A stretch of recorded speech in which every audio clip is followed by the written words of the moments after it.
ನಮಸ್ಕಾರ ಅಭ್ಯರ್ಥಿಗಳೇ ಮತ್ತು ಪಾಲಕರೇ.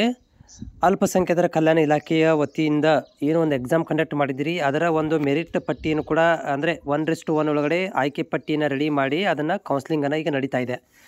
ನಮ್ಮ ಧಾರವಾಡ ಜಿಲ್ಲೆಯದ್ದು ಕೌನ್ಸ್ಲಿಂಗ್ ಪ್ರಕ್ರಿಯೆ ಅಂತೂ ಕಂಪ್ಲೀಟ್ ಆಗಿದೆ. ದಾಖಲಾತಿ ವೆರಿಫಿಕೇಷನ್ ಮಾಡಿಸ್ಕೊಂಡು ಅವರುಗಳು ಹೋಗಿ ಅಡ್ಮಿಷನ್ಗಳನ್ನು ತೊಗೊತಾ ಇದ್ದಾರೆ ಎಲ್ಲ ಸ್ಕೂಲುಗಳಲ್ಲಿ ಯಾವುದೋ 6ನೇ ತರಗತಿಯ ಮೊರಾರ್ಜಿ ದೇಸಾಯಿ ಇರ್ಬೋದು ಮತ್ತು ಅಲ್ಪಸಂಖ್ಯಾತರ ಕಲ್ಯಾಣ ಇಲಾಖೆಯ ವಸತಿ ಶಾಲೆಗಳಲ್ಲಿ ಹೋಗಿ ಈಗ ಅವರು ಅಡ್ಮಿಷನ್ಗಳನ್ನು ತೊಗೊತಾ ಇದ್ದಾರೆ. ಯಾರು 1:1 ಆಯ್ಕೆಯಾಗಿರುವಂಥ ಅಭ್ಯರ್ಥಿಗಳ ಒಂದು ಏನು ಪಟ್ಟಿ ಬಿಡುಗಡೆ ಮಾಡಿದ್ದಾರೆ ಅದರಲ್ಲಿ ಡಾಕ್ಯುಮೆಂಟ್ ವೆರಿಫಿಕೇಷನ್ ಕೂಡ ಮಾಡಿಸ್ಕೊಂಡಿದ್ದಾರೆ. ಅವರುಗಳಿಗೆ ವೆರಿಫಿಕೇಷನ್ ಸ್ಲಿಪ್ಗಳನ್ನು ಕೊಟ್ಟು ಕಳಿಸಿದ್ದಾರೆ. ಸೊ ಅಂಥ ಅಭ್ಯರ್ಥಿಗಳು ಸಕ್ಸಸ್ಫುಲಿ ಯಾರು ಡಾಕ್ಯುಮೆಂಟ್ ವೆರಿಫಿಕೇಷನ್ ಆಗಿದೆ ಅವರುಗಳಿಗೆ ಅಡ್ಮಿಷನ್ಗಳಿಗೆ ಮಾಡ್ಕೊಳ್ಳಿಕ್ಕೆ ಒಂದು ಪರ್ಮಿಷನನ್ನು ಕೊಟ್ಟಿರ್ತಾರೆ.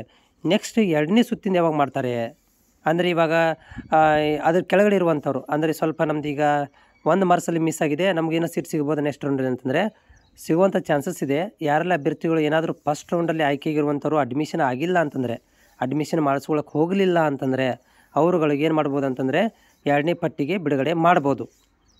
ಎಲ್ಲರೂ ಅಡ್ಮಿಷನ್ ಮಾಡಿಸಿಬಿಟ್ರೆ ಫಸ್ಟ್ ರೌಂಡಲ್ಲಿರುವಂಥ ಅಭ್ಯರ್ಥಿಗಳು ಎಲ್ಲರೂ ಹೋಗಿ ಅಡ್ಮಿಷನ್ ತೊಗೊಂಡ್ಬಿಟ್ರೆ ಸೊ ನಿಮ್ಮಗಳಿಗೆ ಸೀಟ್ ಸಿಗದೇ ಇರ್ಬೋದು ಮತ್ತು ನೆಕ್ಸ್ಟ್ ರೌಂಡಲ್ಲಿ ಕರೆಯದೇ ಇರ್ಬೋದು. ಇಲ್ಲಿ ಎರಡೂ ಕೂಡ ಆಪ್ಷನ್ಸ್ ಇದೆ. ಒಂದು ಡಿಪೆಂಡ್ ಆಗುತ್ತೆ. ಇಲ್ಲಿ ಯಾರು ಹೋಗಿ ಅಡ್ಮಿಷನ್ ಆಗೋದಿಲ್ಲ ಅದು ಸೀಟು 2ನೇ ರೌಂಡಿಗೆ ಬರುತ್ತೆ, ಇಲ್ಲಾಂದರೆ ಬರೋದಿಲ್ಲ.